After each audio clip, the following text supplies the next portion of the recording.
Hey guys, Assalamualaikum. It's me Nina and welcome back to Nina Story. Jadi hari ini Nina akan ceritakan cerita seram dari followers. Apapun, thank you so much kepada korang yang sudi share cerita seram korang dengan Nina. Kalau korang teringin nak share pengalaman seram korang boleh DM dekat IG Nina, iaitu Nina_Arifin, ataupun korang boleh email Nina, okay? Tapi make sure cerita yang korang nak share dengan Nina tu cerita daripada pengalaman, cerita reality, bukan rekaan ataupun fiction semata-mata. Jadi Nina tak nak panjang-panjang lagi sebab Nina dah tak sabar lagi nak kongsi cerita seram ni dengan korang. So without wasting any time, let's get started.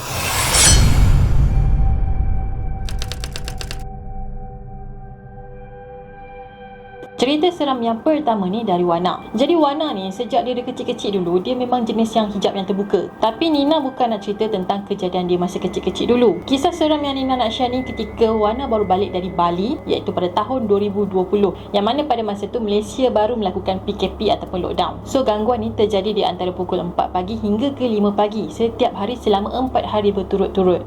Jadi Wana ni cerita dia jenis yang suka tidur dalam gelap. Dia tak suka ada cahaya sikit pun. Satu malam tu dia tidur dalam keadaan yang miring dan dia terbangun pada pukul 4 pagi. Dia pun tidurlah balik. Tiba-tiba dia rasa kebas satu badan. Badan dia memang tak boleh nak gerak, tapi pada masa tu mata dia lagi masih pejam. Pada masa yang sama dia terdengar macam ada orang yang pakai telekung. Korang tahu tak kalau korang pakai telekung, bila korang kibas-kibas kan bunyi macam susak macam tu kan. Jadi Wana tu dia terdengar bunyi macam tu tau. Jadi bunyi tadi tu mengelilingi katil dia sambil menggumam sesuatu. So Wana ni rasa macam benda tu tengah marah. Wana ni pun dia try hard lah untuk gerakkan badan dia, dan selepas beberapa minit akhirnya dia berjaya gerakkan badan dia dan dia berjaya buka mata. Tapi bila dia tengok, tak ada apa-apa. Esok pagi benda yang sama terjadi dekat dia, dan pada waktu yang sama, iaitu nak dekat dengan subuh. So dia dengar benda yang sama jalan laju-laju, kemudian benda tu berhenti betul-betul depan dia. Pada masa ni Wana dah terbangun, and then bila dia buka mata, dia nampak ada benda yang berwarna putih dekat depan dia, yang berdiri betul-betul depan dia. Tapi ada part yang mengejutkan bila rupa benda tu sebiji macam muka adik bongsu dia.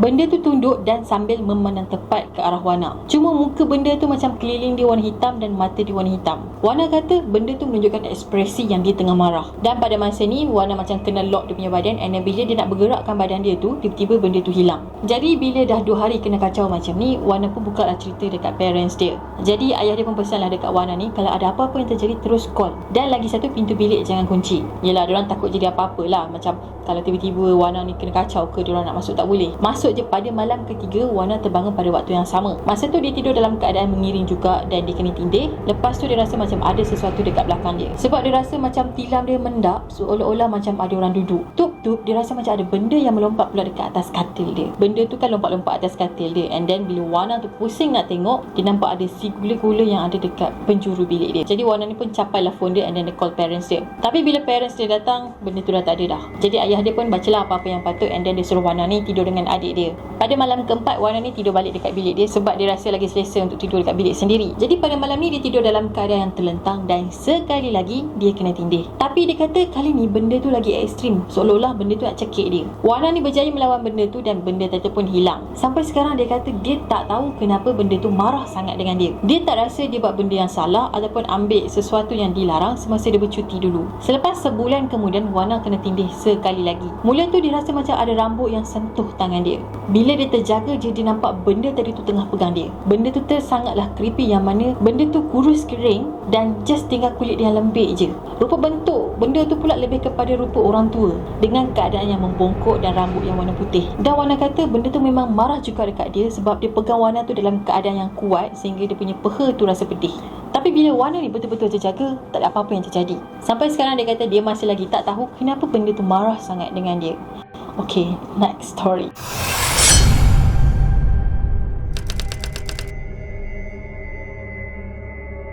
Cerita ni pula tentang seorang fotografer yang kena kacau masa dia pergi photoshoot wedding. Jadi dia dah jadi sebagai seorang fotografer selama hampir 7 tahun. So selama tempoh tu, pengalaman seram ni lah yang dia tak akan lupakan sampai bila-bila. Benda ni terjadi masa dia dekat Johor, dan dia dapat job untuk tangkap gambar pengantin. Biasanya fotografer ni dia bukan kenal sangat dengan klien dia. Nak pula kalau klien tu datang daripada negeri yang lain. Jadi si Azri ni berasal dari Kedah, dan klien dia berasal dari Johor. So memang dia tak kenal lah klien dia tu siapa. Jadi klien dia ni book untuk majlis akad nikah pada waktu malam, dan sanding pada esok tu. Sampai pada hari yang dijanjikan, jadi Azri ni pun pergilah ke Johor. Sampai dekat sana, klien dia dah book sebuah homestay untuk Azri. Jadi dekat homestay ni, Azri akan tinggal dengan sepupu pengantin tadi. So lepas pada majlis akad nikah pada malam tu, dalam pukul 12.30 malam macam tu, Azri pun baliklah ke homestay. Pengantin tu ada cakap yang mungkin sepupu diorang ni akan tidur dekat rumah diorang, tak balik ke homestay, ataupun diorang akan balik lambat. Yelah, masing-masing dah penat kan. So pengantin tadi tu pun bagilah kunci homestay ni dekat Azri. Balik je ke homestay tu, Azri ni pun mandi-mandilah, dan dia pun charge lah bateri kamera sebab esok ada shoot lagi. Nak dijadikan cerita, pada malam tu dia tak boleh nak tidur. Pada masa tu dah pukul 2 pagi dah. Pusing ke kiri tak kena, pusing ke kanan tak kena. Pada masa yang sama, perut pun dah rasa lapar. Dia pun bangunlah, siap-siap apa semua, kukuk lah, ada kedai lagi yang buka masa tu. Jadi at least dia boleh lah pergi makan. So masa dia tengah siap-siap tu kan, tiba-tiba pintu kena ketuk. Bila dia buka je pintu, rupa-rupanya ada pengantin perempuan dekat depan pintu dengan berpakaian lengkap majlis akad nikah dia tu, dengan crownnya tak buang lagi. Jadi dia pun tegur lah,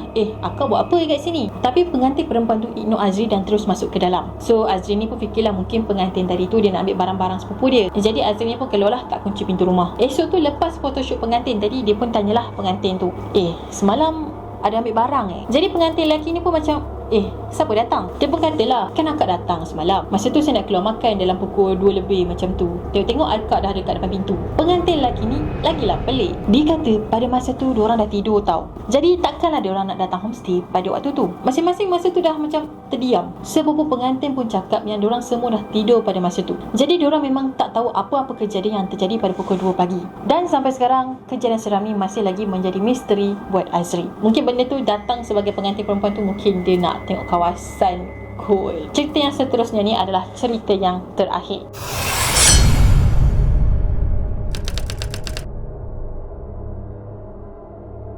Cerita yang terakhir ni dikongsikan oleh Mira.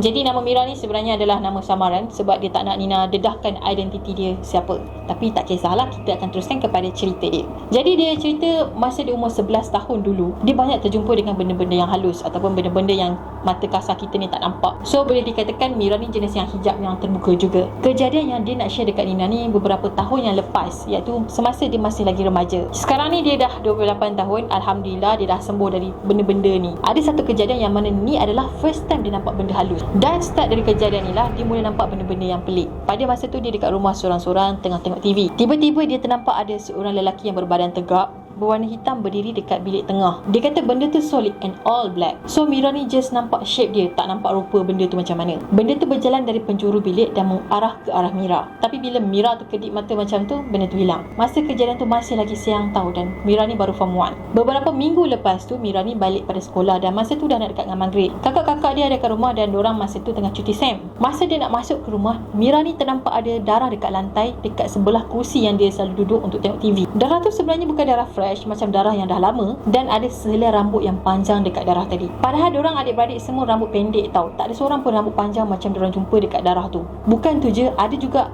3 keping kuku yang dah dipotong ada dekat darah tu juga. Kuku tu pula kotor sangat dan saiz dia panjang dan lebar. So sah-sahlah tu bukanlah kuku dorang. Sejak dari kejadian ni, Mira selalu nampak bayangan hitam tadi dan dia gelarkan bayangan hitam tadi tu sebagai si hitam. Mira kata si hitam ni selalu muncul dalam pelbagai rupa, cuma warna dia tetap hitam. Dan si hitam ni juga selalu muncul ketika Mira ni tengah tidur. Dia tak buat apa-apa pun, dia just tengok je and then dia menghilang. Dia pernah berdiri dekat sofa tengok Mira ni tidur. Kadang-kadang dia jenguk Mira daripada dapur. Dia memang perhati je apa yang Mira ni buat. So bila benda ni selalu kacau Mira, jadi Mira ni pun ceritalah dekat ayah dia. Ayah dia pun pesan kalau Mira ni mimpi apa-apa, tolong jangan terima, sebab kemungkinan mimpi tadi tu adalah mimpi daripada saka. Mira kata ayah dia ni sebenarnya adalah daripada keturunan kerabat. So adalah kerabat dia orang ni yang minta atuk dia jagakan khadam. Tapi atuk dia tolak dan dikatakan khadam tu ikut atuk dia balik. Jadi ayah dia memang risau kalau si hitam tadi tu adalah khadam yang mencari tuan yang baru. Pada satu masa mak dan ayah dia bercerai. So Mira dengan adik-beradik dia duduk dengan mak dia. Walaupun Mira ni dah pindah rumah daripada rumah asal, tapi si hitam ni tetap muncul. Dan si hitam ni juga pernah menyamar menjadi ayah Mira.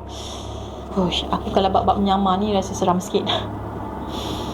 Bila Mira tegur je, benda tu just bangun and then tinggalkan Mira. Bukan tu je, dia pernah nampak si hitam ni dekat hutan semasa Mira ni join co-curriculum dekat sekolah. Jadi pendek cerita, si hitam ni memang setia dengan Mira. Kat mana-mana je ada dia. Dia tak kacau guys, dia cuma muncul gitu and then hilang. Masa Mira ni umur 16 tahun, dia tinggal dekat asrama. Dia kata si hitam ni muncul dalam keadaan lelaki yang gagah dan memakai songkok. Si hitam ni dikatakan suka muncul dekat tempat kawasan yang kurang pencahayaan, so boleh nampak bayang dia. Si hitam ni juga akan muncul apabila ada seseorang yang akan meninggal. Memang. Cerita dia macam ni, Mira ni pernah nampak si hitam tadi berjalan dari dapur kemudian menuju ke ruang tamu, lepas tu hilang. Esok pagi tu diorang dapat berita yang jiran diorang ni meninggal. So si Mira ni tak tahu sama ada si hitam ni muncul dia bagi petanda ataupun sekadar kebetulan je. Tapi Mira kata memang banyak kali dah terjadi benda macam ni. Asal si hitam tu muncul je mesti akan dapat berita yang tak best. Jadi sekarang ni si hitam tu dah jarang muncul dekat Mira lagi sebab dia kata Mira ni dah mula rapatkan ataupun dekatkan diri dengan Tuhan. Jadi maksudnya Mira ni dah pagarkan diri dia sendiri. So slowly benda tu menjauh dan menghilang macam tu je. Cuma last year je yang Mira perasan dalam bilik dia macam ada sesuatu yang tak kena. Pintu bilik dia terbuka masa dia tengah tidur. So dia yakin si hitam tu datang jenguk dia. Sebabnya Mira tahu takkan ada siapa-siapa yang akan pergi buka pintu bilik dia. Kalau korang nak tahu kan, Mira rasa hubungan dia dengan si hitam tadi macam ada hubungan yang istimewa. Sebab itulah dia rasa si hitam tadi tu memang setia dengan dia dan tak pernah tinggalkan dia. Dulu dia pernah mimpi yang dia bersama dengan si hitam. Dia kata dalam mimpi tu dia memang rela. Lepas tu dia lahirkan anak dan disambut oleh seorang makcik tua. Dalam mimpi tu makcik tu tak tunjuk anak tu dekat Mira, dan si hitam pun ada pada masa tu. Anak yang Mira lahir tu makcik tu bungkus dalam kain batik, dan lepas tu makcik tu bawa budak tadi tu keluar dari rumah. And then si hitam pun ikut makcik tadi. Bila makcik tu masuk ke dalam rumah, dia kata dia dah bagi anak tadi tu kepada si hitam. Mira kata rumah tu sebenarnya rumah yang agak lama yang mana dibuat daripada papan, dan rumah tadi berada dekat tengah-tengah hutan. So memang Mira tak familiar dengan kawasan ataupun rumah tadi. Bila Mira ni petikai mana anak dia, makcik tu je cakap sabar, and then habis macam tu je mimpi dia. Mungkin disebabkan mimpi ni lah Mira rasa macam hubungan dia dengan si hitam macam ada connection. Tapi kalau berdasarkan apa yang orang cerita lah kan, kalau kita mimpi kita terima sesuatu ataupun kita melakukan hubungan badai dengan sesuatu, ibarat macam kita dah terima lamaran benda tu. Seram guys. Alright guys, itu sajalah perkongsian Nina untuk hari ini. Nina harap korang suka dan terhibur. Kalau korang ada cerita seram yang korang nak kongsikan dengan Nina, jangan lupa untuk DM ataupun email Nina. Dan kita akan jumpa lagi in next video. Bye, Assalamualaikum.